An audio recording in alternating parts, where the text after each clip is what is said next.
Licenciado Juan Francisco, podemos continuar. Muchas gracias. Disculpe el inconveniente en cuanto a los problemas técnicos que tuvimos el día de hoy. Bienvenido nuevamente, licenciado Juan Francisco. Bueno, muchas gracias. Buenas noches. Ahí nuevamente reconectándonos. ¿Hubo ahí algún problema técnico? Dispensando es una situación que escapa para la organización del evento y para su servidor. Pero recapitulando, esta resolución de la Corte de Constitucionalidad que tienen a la vista nuevamente nos muestra cómo no se está amarrado a una calificación jurídica. Fíjense, pues en el caso de que el Ministerio Público en la acusación, el juez puede reformarla de acuerdo a los elementos de convicción o de investigación existentes. Todas estas fases procesales en las que puede haber una variación de la calificación jurídica deben realizarse con audiencia a las partes para que se pronuncien respecto a ellas, siendo la oportunidad para cada fase la siguiente. En la etapa preparatoria, cuando se requiere la reforma del auto de procesamiento, antes de la acusación y solicitud de apertura a juicio. En la etapa intermedia, en la audiencia de apertura a juicio y en la etapa de juicio en el debate. En este caso, en la etapa de juicio, pues sería de conformidad con lo que establece el artículo 373 del Código Procesal Penal. Si podemos continuar con la siguiente diapositiva.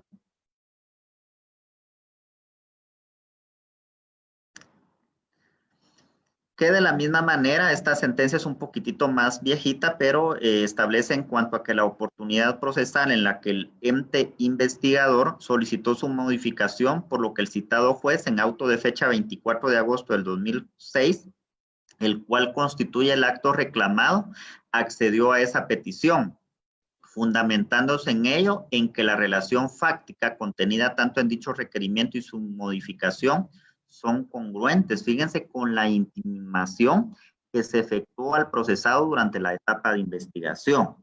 Error que la acusación sea copy-paste, copiar y pegar de lo que, de la imputación que se realizó en primera declaración, sino que esa nueva imputación o la no nueva imputación, sino la relación clara, precisa y circunstanciada del hecho punible detallada en la acusación, debe ser congruente precisamente con la intimación efectuada al tenor de lo que establece el artículo 82 del numeral primero del Código Procesal Penal. Continuando ahí con un recopilatorio de sentencias, y podemos continuar con la siguiente diapositiva.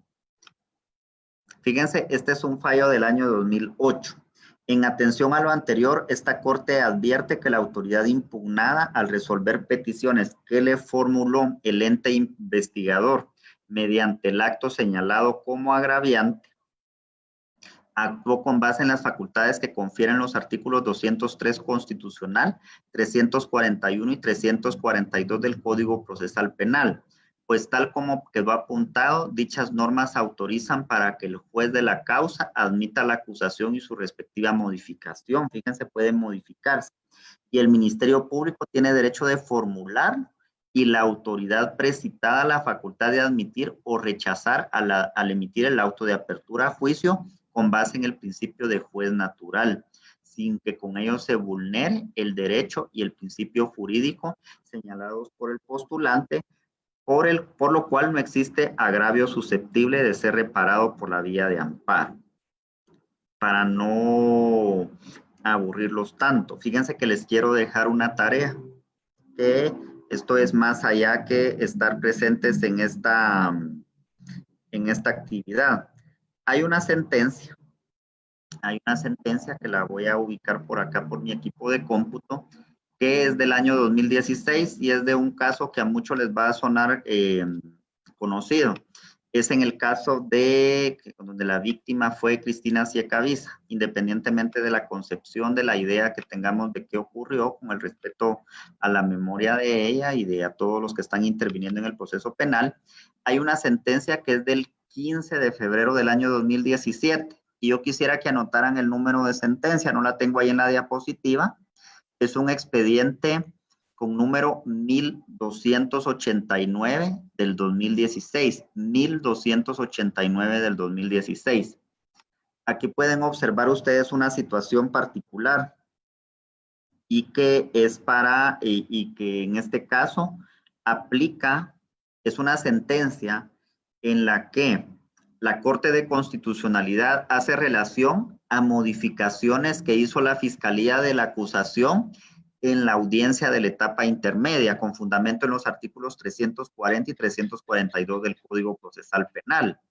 Y con relación a los dos imputados, que es el hijo y la progenitora del sindicado, que también es coimputada dentro del proceso penal, si ustedes leen esa sentencia en forma íntegra, ustedes podrán advertir en la misma de que por una parte le dan la razón a la defensa, porque le está diciendo que lo que la fiscalía está haciendo es esa modificación que está haciendo la fiscalía es prácticamente una nueva imputación. Y lo que la fiscalía está haciendo ahí es vulnerando el derecho de defensa. O en este caso el juzgador al haber admitido esas modificaciones realizadas por la fiscalía. Y en el caso de la otra, de la coimputada, que es la progenitora del sindicado principal, ahí lo que la fiscalía, lo que le está diciendo la Corte de Constitucionalidad, analicemos la imputación. Y analizando la imputación, lo que está advirtiendo es que no hubo modificaciones a la intimación original. Entonces, lo relevante de esos casos contemplados en esa sentencia, que es una sentencia muy extensa, pero que los invito a que la lean, que anoten por ahí, es en el expediente 1289-2016, una sentencia dictada por la Corte de Constitucionalidad en ese sentido. Entonces, ¿qué es lo importante de la acusación? La acusación es relevante en el sentido de que representa la síntesis, la concreción de la investigación que realizó la Fiscalía. Su depuración en la audiencia de la etapa intermedia, esa es la importancia de esa etapa filtro, nos va a decir qué es lo que se va a juzgar y quiénes van a ir a ese juzgamiento.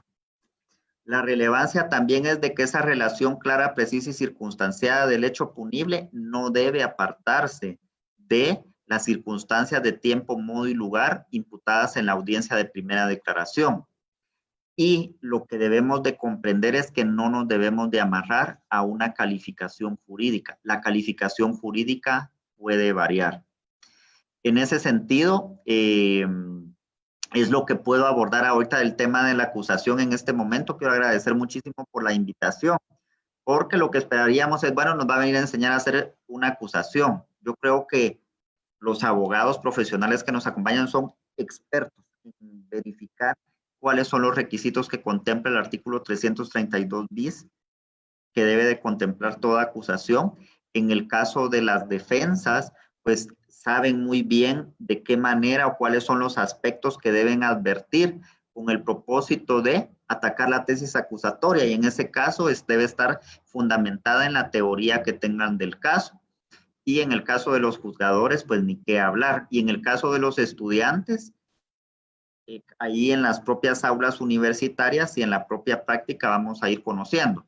Tengo la oportunidad precisamente de impartir clases de Derecho Procesal Penal, tanto en la ciudad de Guatemala como en el municipio de Villanueva, y entonces ahí van a ver ustedes y con quienes sean sus catedráticos de los cursos relacionados con la ley adjetiva penal, que ahí se les va a brindar la oportunidad de profundizar más al respecto. Entonces, no sé si en el caso de los organizadores, si existe alguna duda o alguna inquietud en la que yo pueda apoyar.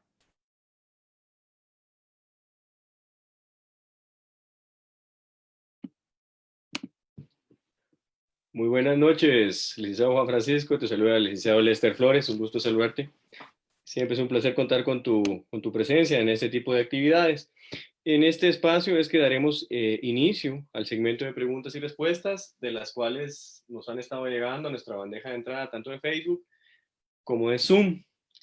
En ese caso, pues vamos a hacer un listado de las preguntas, las hemos estado clasificando y en este momento les estaremos dando lectura.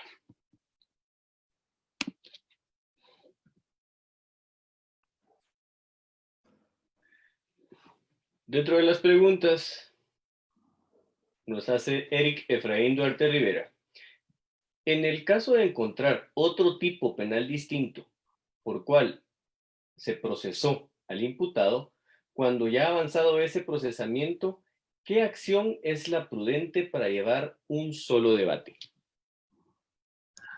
En el caso, y nos hemos encontrado con situaciones de esa índole, de que se ha imputado un hecho, la persona está vinculada por ese hecho, y podría ocurrir de que a futuro, antes de acusar, se pueda advertir la situación y, como indiqué, se puede imputar nuevos hechos, que precisamente una de las sentencias a las que se hacía relación, que por ahí les voy a compartir la presentación, porque en todo caso corresponde a sentencias que ha dictado el máximo Tribunal Constitucional.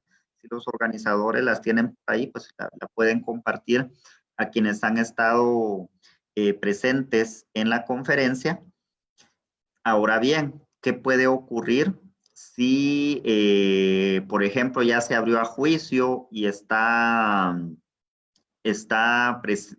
hay un hecho por allá que se quedó sin haber sido imputado, como que está atrás o se ha quedado atrás en el proceso? Pues el Código Procesal Penal establece los mecanismos precisamente para, en otra etapa procesal, la unificación de juicios con el propósito de que pueda celebrarse en un mismo debate, dilucidarse la situación. Y en todo caso, si no es posible, lo importante es que en el caso de las fiscalías, no dejar los hechos en la impunidad, vaya a imputar posteriormente esos hechos, y va a haber, aunque sea un debate aparte, precisamente por los hechos que no fueron imputados. Por lo que debemos de luchar, muchas de las cosas que debemos de luchar los operadores de justicia es para que no haya casos en impunidad. Muchas gracias. Otra de las preguntas que nos hacen aquí desde la plataforma de Zoom, nos pregunta Sonia Lilia Archila Fuentes.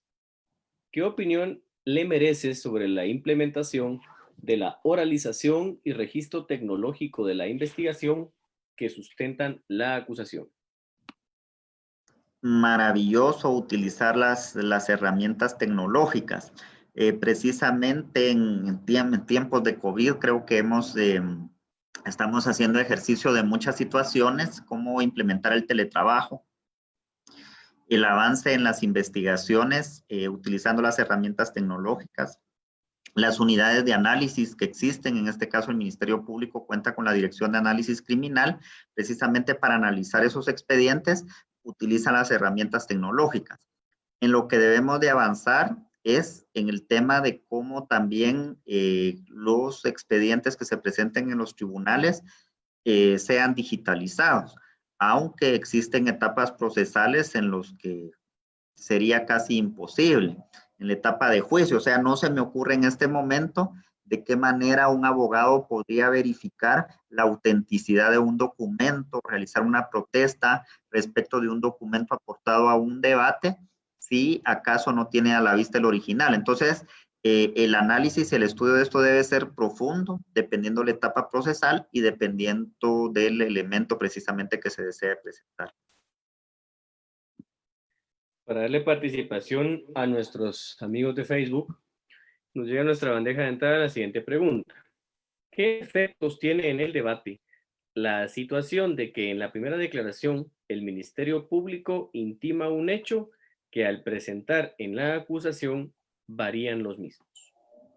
Fíjese que sería muy difícil de que en el debate se esté discutiendo que un hecho fue distinto al imputado en la primera declaración, si el filtro para eso fue la etapa intermedia. O sea, no puedo concebir yo como un juez puede dejar pasar una situación de esa magnitud. Ni siquiera el defensor lo permitiría.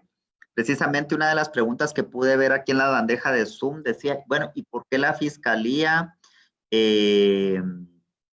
presenta acciones constitucionales de amparo, se va hasta el amparo? Porque no hay ámbito que no sea susceptible de amparo, y en este caso el Ministerio Público está actuando como un sujeto procesal más y pudiera ser objeto de vulneraciones. Y como contrapunto, en el caso particular que me está planteando, el abogado defensor va a pelear hasta la última instancia porque lo que están haciendo ahí es una verdadera vulneración al debido proceso. Si están metiendo un gol de incluir un hecho por el cual nunca se escuchó a la persona. Precisamente en esos casos, fíjense en qué casos opera el amparo, es precisamente en un caso como ese. Se fue a debate por un hecho que nunca fue escuchado. Otra de las preguntas que nos llegan a nuestra bandeja de Facebook, que podemos ver acá. Indico que tenemos un problema, hemos tenido un problema un poco bastante extenso el día de hoy con Facebook. Dentro de las preguntas que nos están haciendo es, ¿cómo calificaría a Guatemala con relación al tema tecnológico en el análisis del proceso jurídico? Fíjese que tuve la oportunidad de estar en Argentina hace 4 años y precisamente era un curso relacionado con, era una reunión vinculada con el tema del análisis criminal. En esos temas no estamos tan mal, en realidad avanzamos desde hace 10 años en temas de precisamente del análisis criminal. En su momento, la Dirección de Análisis Criminal creó bases de datos que pueden determinar la existencia de patrones de conducta o de determinados indicadores que le dicen en qué zona ocurre determinada actividad criminal. Avanzamos mucho. Me alejé muchísimo de cómo operaba la Dirección de Análisis Criminal porque durante 12 años contamos con el acompañamiento de la CICIG. Sin embargo, he observado cómo de alguna manera mucha de la experiencia que trasladó en su momento la comisión fue trasladada con el propósito de robustecer estos temas en el Ministerio Público.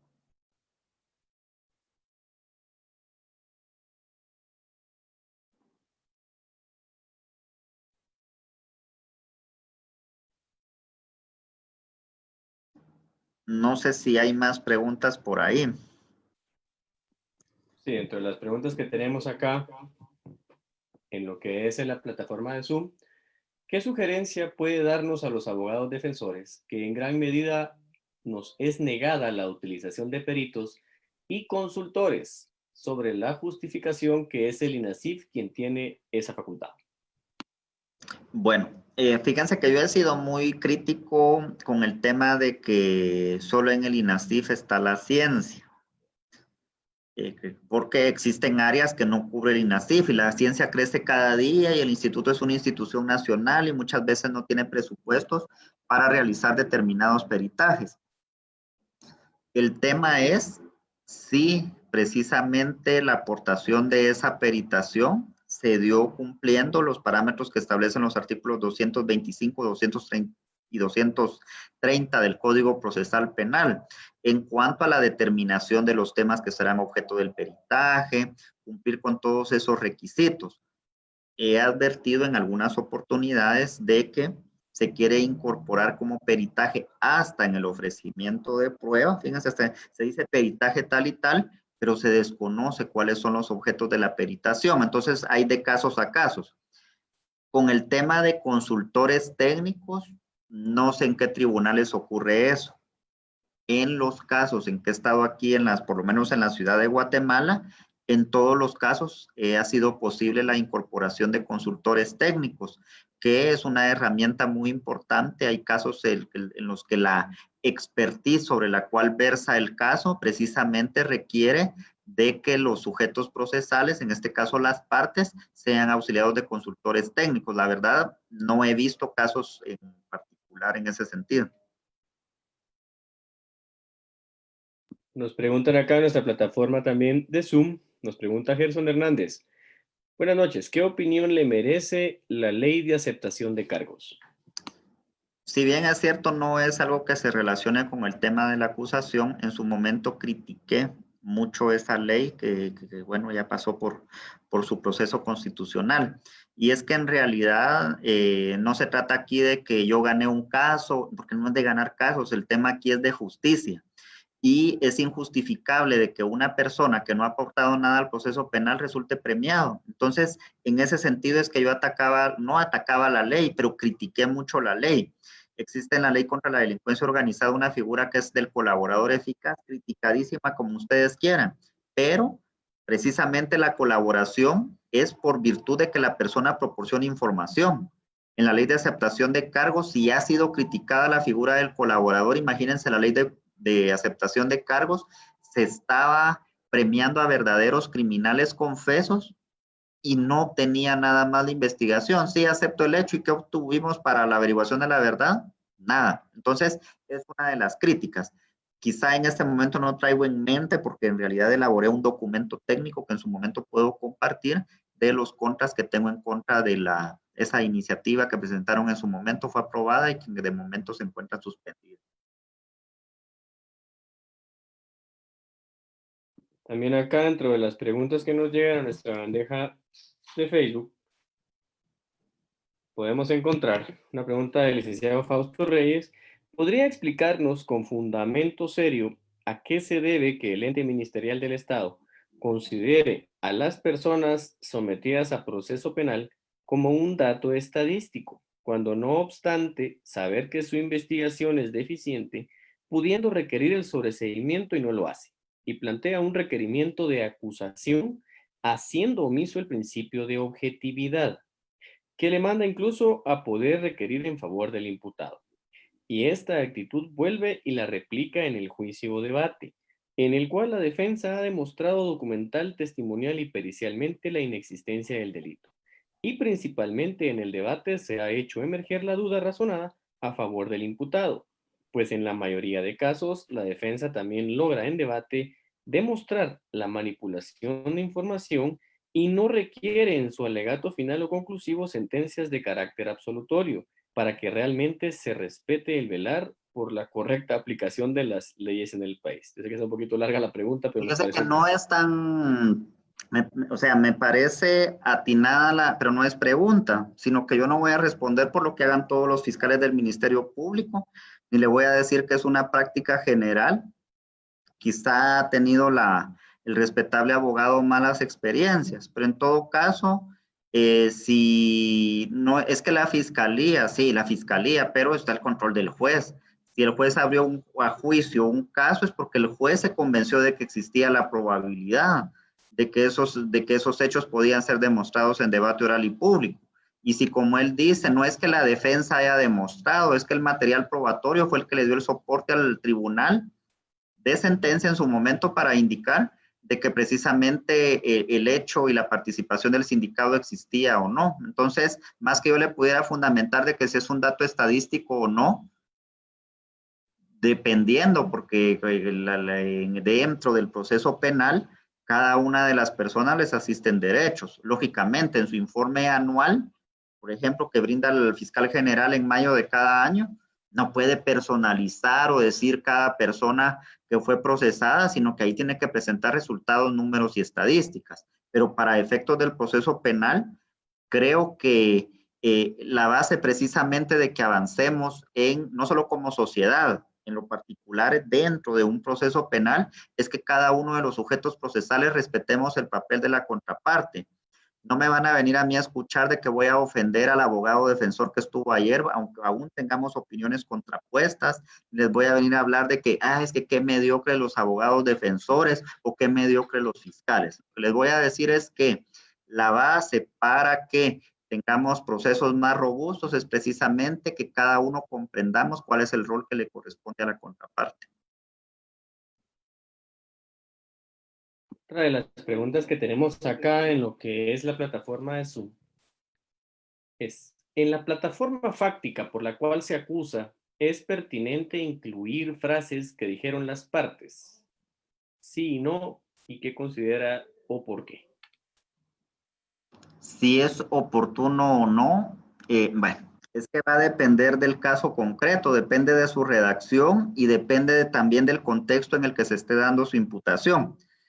No se me olvida, y no voy a decir el departamento del país, pero por ejemplo, debido a la exigencia esa de que recuerdo que algún abogado decía, mire, la relación clara, precisa y circunstanciada del hecho debe ser tan precisa y circunstanciada que me debe de decir si el día en que ocurrió el hecho estaba lloviendo, tronando, soleado.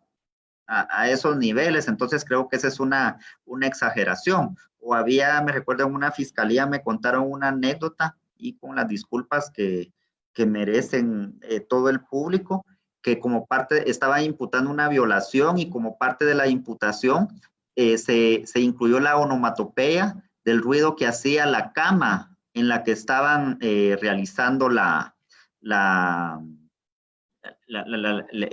acto, es decir, de Richie, fue parte de imagínense la onomatopeya incluida dentro de la imputación. Entonces va a depender de la manera en que esté redactada la imputación. Si es clara, precisa y circunstanciada, no importa aún, siempre y cuando entre comillas la cita que haga de algo que refirió a alguno, aunque debe de recordarse que lo que no es permisible es que dentro de la construcción fáctica describa, por ejemplo, documentos, según informaron en el oficio de fecha tal y tal, porque usted está narrando un hecho. Ese documento va a estar descrito precisamente en los fundamentos que sirvieron para su imputación. Otra de las preguntas que nos hacen acá en nuestra plataforma de Zoom. ¿Cree usted que la valoración de la prueba prohibida, por ejemplo, escuchas telefónicas, allanamientos ilegales, los jueces hacen caso omiso a estas violaciones al derecho de defensa y debido proceso al momento de emitir su resolución? La pregunta nos la hace Juan Carlos Rivera. Fíjese el abogado Juan Carlos Rivera de que por el apasionamiento de los casos siempre se dice que las escuchas son ilegales. Ningún fiscal se va a atrever a presentar una escucha dentro de un proceso que no sea obtenida mediante autorización judicial. Tampoco que si un allanamiento es ilegal, sí, ilegal, ¿por qué? Porque, es que lo desveló, es que igual a las 6 de la mañana, si había autorización judicial, lógicamente, y se cumple con la de ley, no podemos hablar de un allanamiento ilegal. Distinto es, y son casos de excepción, me recuerdo un caso que le decían el del puente olímpico, un caso que tenía que ver con narcoactividad, donde se advirtió que precisamente habían entrado algunas casas del suroriente sin autorización judicial. Ahí ya estábamos que la prueba era producto del árbol envenenado, era fruto del árbol envenenado porque fue obtenida por otros mecanismos. Y ningún tribunal de sentencia se va a atrever a valorar esa prueba o la va a valorar negativamente e inmediatamente va a certificar en contra de los responsables de haber aportado esa prueba.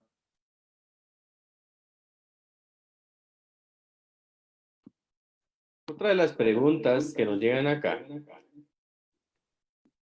Pregunta, ¿la acusación alternativa puede ser en sentido ascendente? Es decir, por un tipo penal con pena mayor, ejemplo de homicidio a asesinato.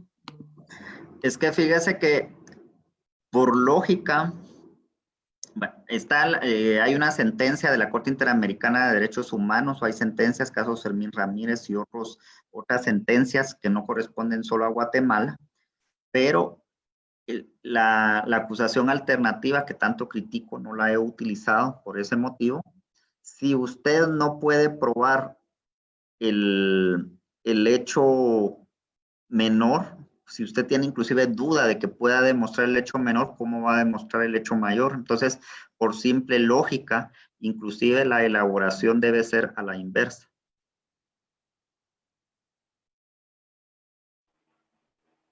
Licenciado Juan Francisco, no sé si tengo el audio bien por ahí. Sí, se escucha muy bien. Va. Licenciado, tengo una pregunta por acá también por la vía de Zoom. ¿Se puede llegar al acto conclusivo tomando en cuenta solamente la acusación alternativa y descartando la acusación principal? Se puede llegar a... Es que el tema acá es que la acusación alternativa viene dada... bueno, si usted ya acusó, ya concluyó su investigación, entonces debe de tomar en cuenta el juzgador al momento de la discusión en la etapa intermedia precisamente esos hechos que fueron objeto tanto de la acusación principal como la alternativa, y ahí tomar una decisión el juez sobre la base de ello.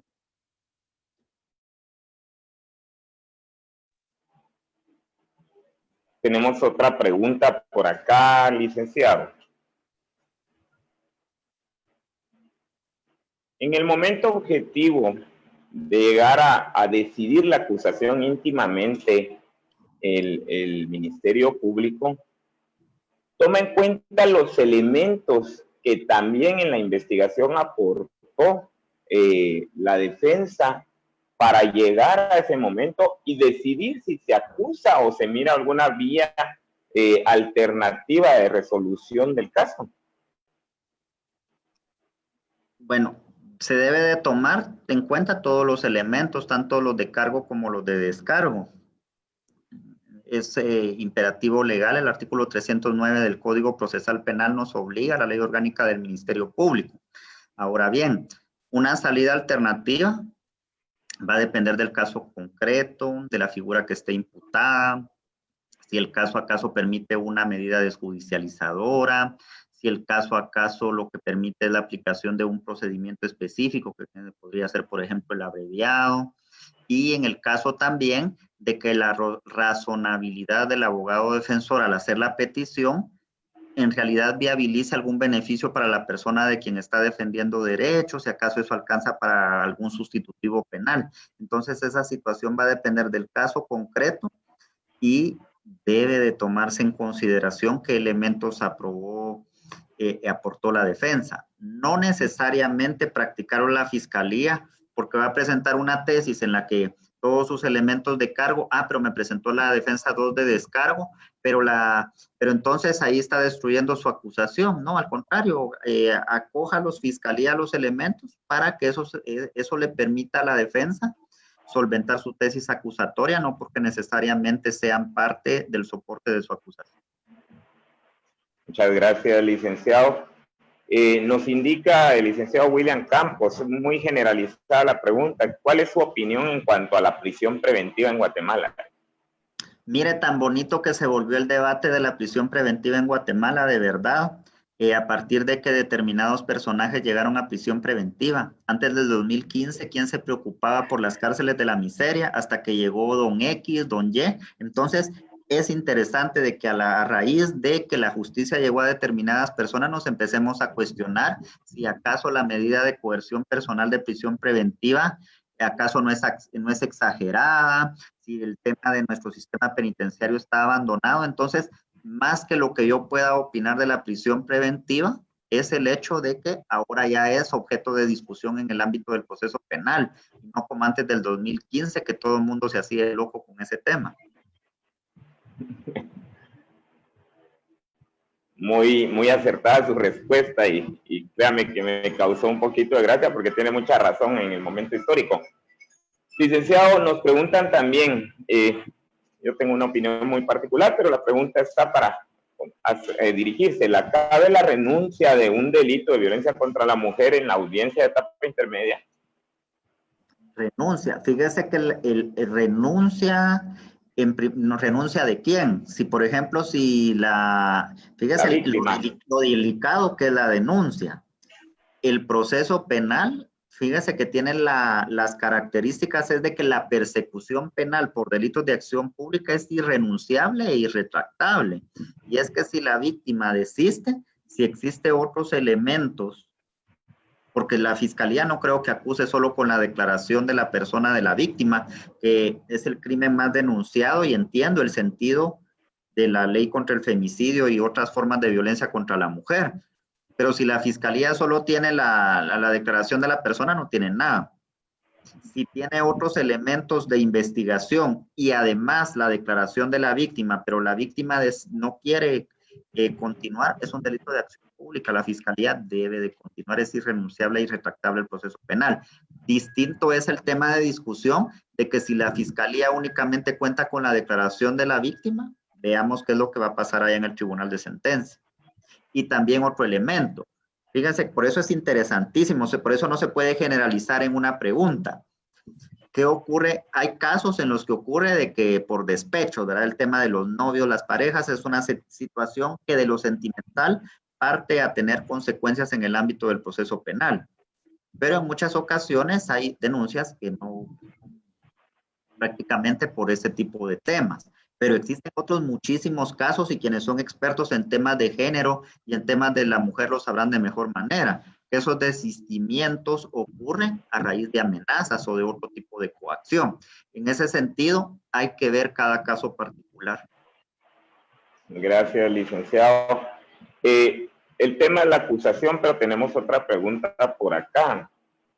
¿Su opinión o qué tipo de apoyo amerita o ejerce el Ministerio Público al momento de las conferencias previas en las investigaciones, al presentarlas y que ya se han realizado ciertos allanamientos, ciertas diligencias y detenciones?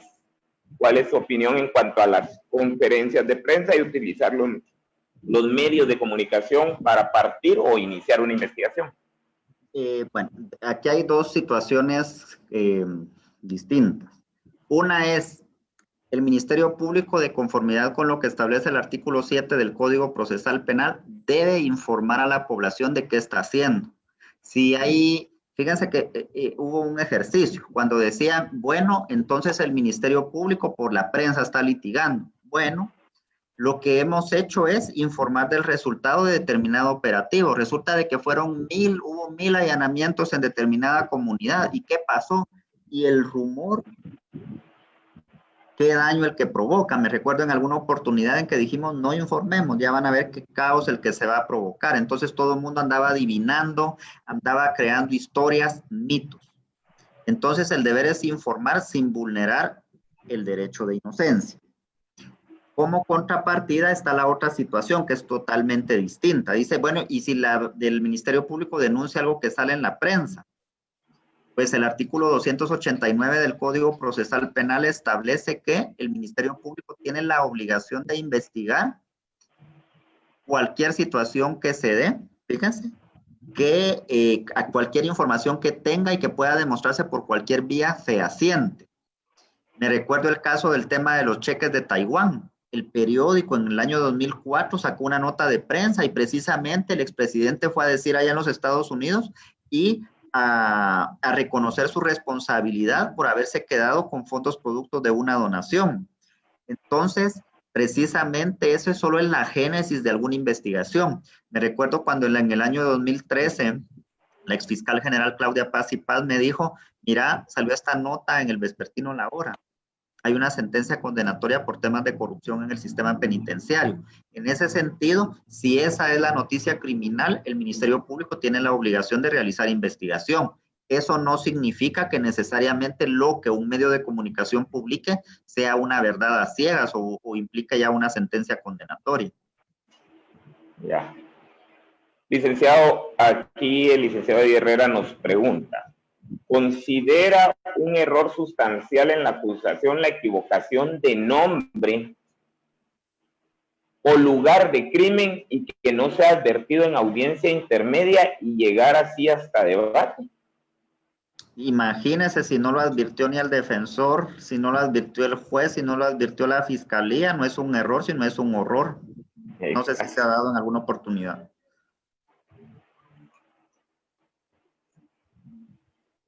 Otra pregunta por la vía de Zoom. ¿Puede el juez rechazar en la audiencia intermedia la acusación intermedia o la misma debe resolverse en debate? Pues yo considero que esta es pregunta más para juez, pero no desean llegar. Pero que es fácil responder. El juez entonces no tendría que haber audiencia si la fiscalía acusa y necesariamente abrir a juicio. Tiene las posibilidades el juzgador. Si advierte de que la fiscalía está acusando y no tiene fundamento, puede sobreseer, puede verificar si hace falta algún elemento y clausurar. Es decir, que la fiscalía presente una acusación no amarra al juzgador a emitir auto de apertura a juicio. Muchas gracias, licenciado Juan Francisco. Hay tantas preguntas, vamos a tratar de ver alguna de las de Facebook Live. Y nos consultan, permítame que no leo muy cercano.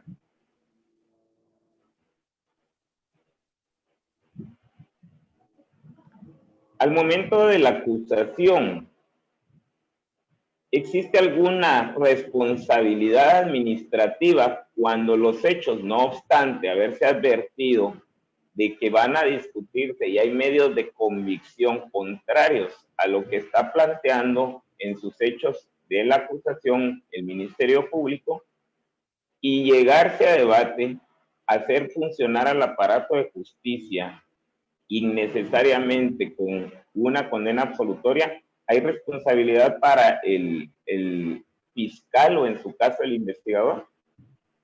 Creo que nadie sería fiscal y nadie sería juez y nadie sería defensor, porque si llegamos hasta el debate es porque ya un juez advirtió en audiencia de primera declaración, emitió un auto de procesamiento, es porque había medios de investigación que daban esa racionalidad al juzgador de que existía un hecho y podía haber participado la persona.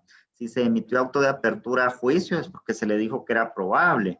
Si hubo una sentencia y si la fiscalía acusara y necesariamente tuviera que condenar, no tendría que existir debate. Entonces, va a depender del caso, porque hay casos y hemos advertido casos en los que precisamente lo que hubo fue un acuerdo de defensor fiscalía, pero para perjudicar a alguien. Entonces, hay casos precisamente de esa manipulación de justicia y por el que existen ya personas procesadas.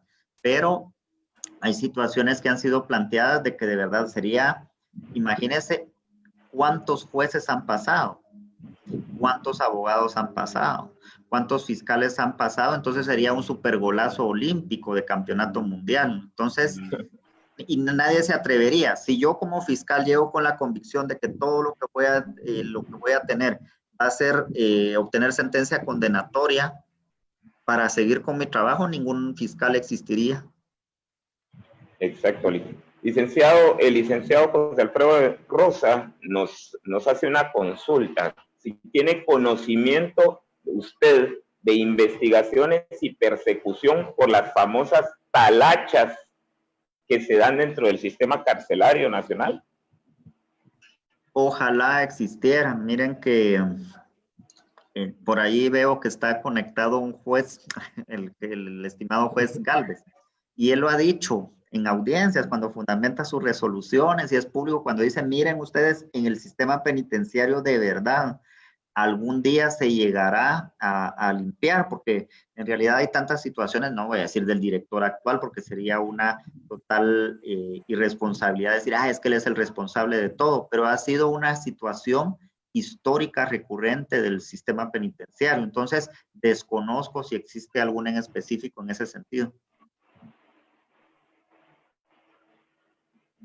Le pregunto al administrador de la plataforma cómo estamos, si tiene otras preguntas más a mano dentro de la línea de Facebook Live, licenciado Lester. Considero que hemos agotado de buena manera las dudas y preguntas que tienen las personas que nos han seguido, y también entiendo que es bastante cansado y extenuante para el licenciado Juan Francisco Sandoval ya tener un poquito más de hora y media en el uso de la palabra, y sabemos que es bastante cansado el hecho de estar hablando. También me gustaría hacerle su pregunta, si él tendría unos 5 minutos más para preguntas, o pues ya lo dejamos por aquí. Con mucho gusto.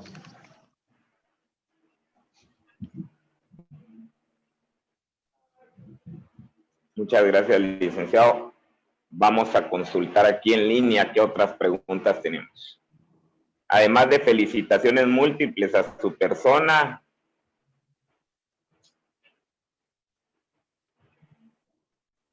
si hay insultos, no hay ningún problema, que ya también estamos acostumbrados. ya, tipo árbitro, licenciado, ya llega uno con aceite encima. Y muchas veces injustos, pero igual, ese es el servicio público precisamente. Bueno, lo felicito, esa es la madurez para manejar todo el asunto. ¿Puede el juez rechazar en la audiencia intermedia la acusación intermedia, dice, o la misma debe resolverse en debate de parte de Julio Celada? Perdón, si me pudiera repetir, no, Julio Celada se me hace como que fuera algún fiscal del MP. ¿Era si el juez? Voy a leerla otra vez aquí en línea. ¿Puede el juez, permítame que se me movió un poquito, ¿puede el juez rechazar en la audiencia intermedia la acusación intermedia, dice, o la misma debe de resolverse en debate? No, pues lo que yo anteriormente lo indiqué, de que el juez está en la posibilidad de sobreseer o clausurar.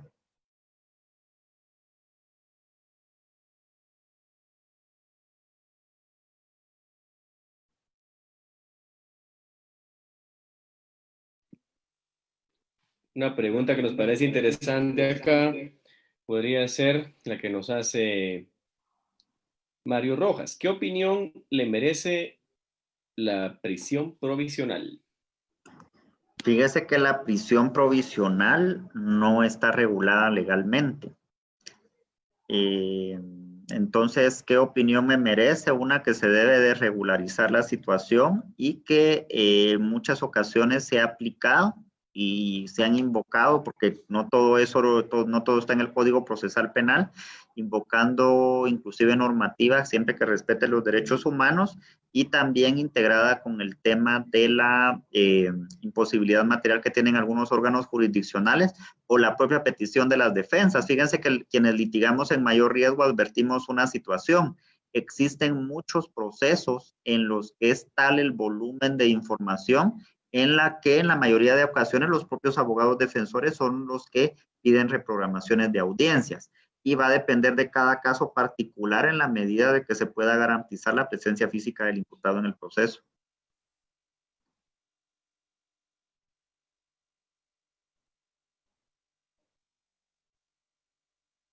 No le escuchamos al licenciado Marco. Estamos hoy sí. Solo que tengo varios aparatos acá y el eco muchas veces redunda. Ya ahora sí me escuchan, ¿verdad, licenciado? Perfecto. Licenciado, le queremos agradecer. Muy bonita intervención, muy acorde a su profesionalismo, pero independientemente de todo, queremos brindarle unas palabras de parte de la presidenta de nuestra Asociación de Abogados y Notarios de Suchitepeques, también representando a Unidos por el Derecho, pues que conformamos varias asociaciones departamentales de abogados y notarios. Entonces voy a dejar en el uso de la palabra, no sin antes agradecerle la paciencia, su sapiencia compartida y la felicitación múltiple. Lo que dijo usted de que no está de más escuchar por ahí cosas antisonantes, pues a todos nos pasa en esta bendita profesión. Voy a presentarle a la licenciada Rubinés del Rosario Reyes de Recinos, a efecto de que ella dirija las palabras de agradecimiento y al mismo tiempo la simulación de un reconocimiento virtual que se le hará llegar físicamente con posterioridad. Muchísimas gracias, licenciado Juan Francisco. Un placer haber compartido con usted. Muchas gracias. Muy buenas noches, compañeros que han estado en toda esta transmisión. Ya vamos 3 días de Derecho Procesal Guatemalteco. Para nosotros ha sido un honor tener a cada uno de los panelistas. Licenciado Juan Francisco, muchísimas gracias por aceptar nuestra invitación a estas conferencias virtuales. Sabemos que la academia no puede detenerse y hemos encontrado los medios para poder llegar a cada uno de los colegas en todo el país. No sin antes invitar a los participantes para que la otra semana también puedan conectarse a la nueva jornada que tenemos, que es de Derecho Constitucional y COVID-19, ¿verdad? Van a ser 3 días, va a ser el día 17, 18 y 19. Así que están cordialmente invitados, vamos a estar haciendo llegar la publicidad, ¿verdad? Entre los panelistas vamos a tener al doctor Vladimir Aguilar, al doctor Mario David García y a la doctora Carol Desiree Vázquez, muy conocidos en todo el ámbito guatemalteco, así que la invitación está para todos ustedes y también para usted, licenciado. Queremos entonces, en nombre de las asociaciones de abogados y notarios de Izabal, de Petén, de Suchitepeques, de Zacapa y de Chiquimula, agradecer a usted este día por esa conferencia que nos vino a llenar de bastante sabiduría. Nosotros unidos en el grupo de profesionales unidos por el derecho, pues nos tomamos toda la libertad para esta tarde, esta noche, poderle entregar a usted el diploma, ¿verdad? Que se lo haremos llegar de alguna manera.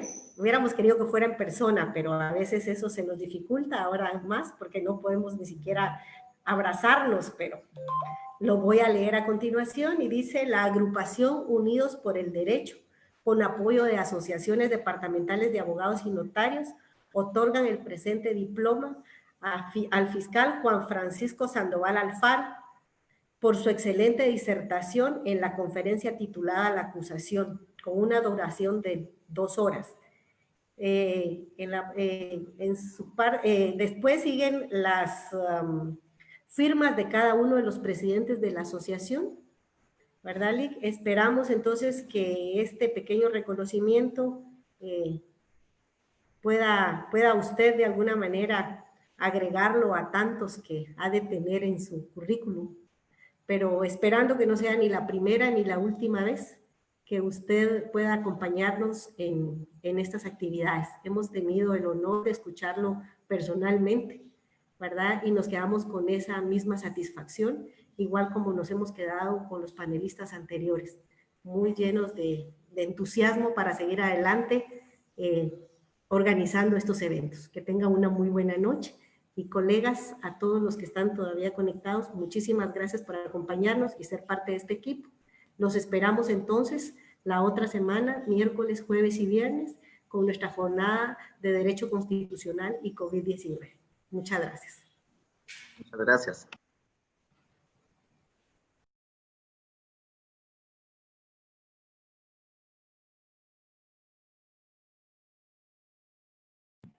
Licenciada Rubén, muy buenas noches. Muchas gracias de nuevo por la colaboración. Para cerrar el evento, quiero dejar el uso de la palabra al licenciado Rafael Obregón, quien tiene unas palabras que brindarnos y una invitación también que reiteraba y que ya la había extendido nuestra presidenta de la asociación. Dejo en el uso de la palabra al licenciado Rafael Obregón. Muy buenas noches, Rafa.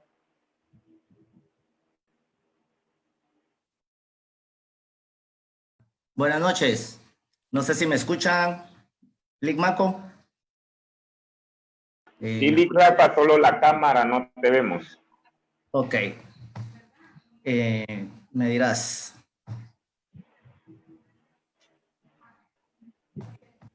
Ahorita.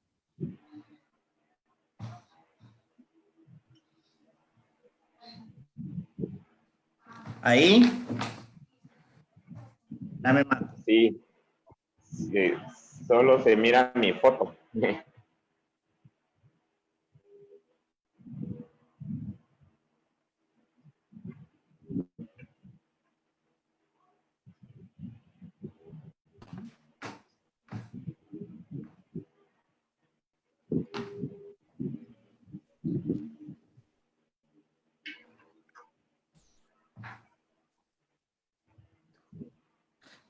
Fíjate que sale el mensaje que el hospedador detuvo el video.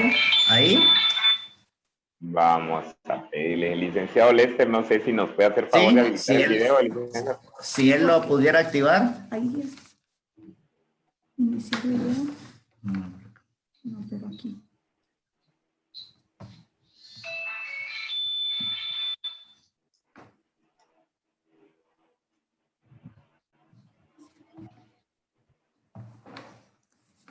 Ya te vemos, licenciado Rafita. Buenas noches. Ok. Muy buenas noches, licenciado Sandoval, licenciada Rubinés. Lic Maquito, muy buenas noches y que Dios los bendiga. Definitivamente es así como esta asociación Unidos por el Derecho, que no es más que la unión de varias asociaciones departamentales y profesionales del derecho a nivel nacional que se han querido unir para esto, para podernos hacer llegar a todos los profesionales nuevos conocimientos, y qué mejor que vengan de gente tan profesional, con tanta capacidad y experiencia como lo ha sido el licenciado Galvez como juez, el licenciado Calderón como litigante, y no está de más pues el panelista de hoy, que ha sido todo un placer escucharlo disertar, como lo es el maestro Sandoval. De esta forma, Unidos por el Derecho coadyuva a la formación continua de quienes con gallardía ejercemos el derecho en este país. Hoy el jefe de la FESI, que es la Fiscalía Especial contra la Impunidad, el maestro Juan Francisco Sandoval Alfaro, nos ha dado toda una cátedra de lo que él conoce y hace. Definitivamente, quienes en algún momento vamos y venimos en los tribunales sabremos aprovechar estos conocimientos y más que todo estos criterios jurisprudenciales que el día de hoy nos ha hecho llegar.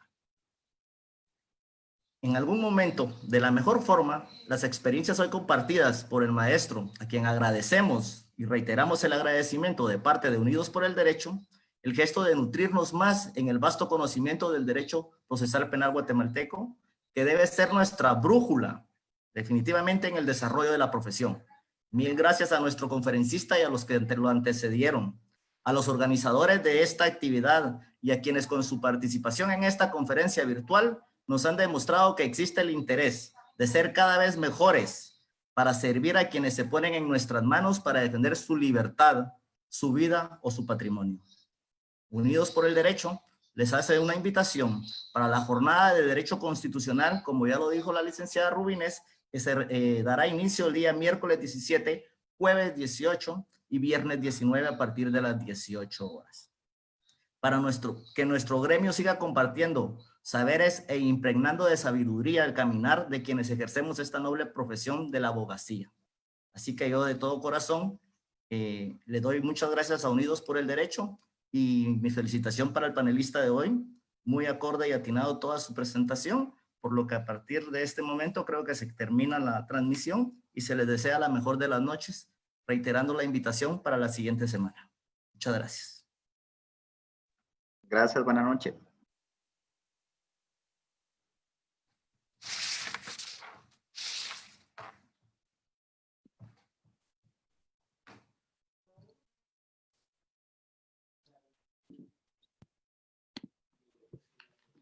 Bueno, a todos nuestros amigos que nos han estado acompañando en esta sesión, con relación al webinar de Derecho Procesal Penal Guatemalteco, les queremos hacer llegar la siguiente información.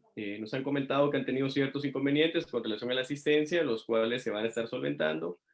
También les comento, si en algunas tienen algún inconveniente con relación a los correos, les vuelvo a reiterar, por favor, revisen sus carpetas de spam, que puede ser que nuestros correos electrónicos estén en esa situación, y también los diplomas, tanto del webinar de Derecho Laboral y COVID-19, que es el webinar internacional que ya transmitimos. Junto con los diplomas estarán llegándoles en el transcurso de los siguientes días. Queremos hacerles también ver que este webinar ha despertado el interés de muchas personas, incluso a nivel internacional. Hemos estado hasta depurando qué personas son las que participan con nosotros, y por esas razones que ha sido un poquito más tardado el procedimiento de hacerles llegar tanto los diplomas como también en el siguiente webinar que tenemos ya listo para transmitir. Yo les voy a compartir en este momento en pantalla nuestro siguiente webinar, que dará inicio la siguiente semana.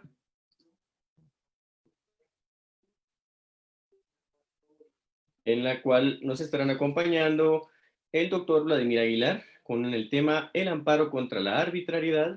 También el doctor Mario David García con el tema Los estados de excepción. Y la doctora Carol Desiree Vázquez con el tema Justicia virtual y derechos constitucionales. Para el efecto vamos a estar girando ya en esos siguientes días. Se estará haciéndoles llegar la invitación por los canales acostumbrados, como lo es nuestra página de Facebook. También los invitamos a que se puedan unir a nuestro grupo de Facebook, y en los siguientes días se les estará haciendo llegar la invitación. Les reiteramos las gracias por habernos acompañado y les deseamos que tengan una feliz y bendecida noche al lado de sus familias.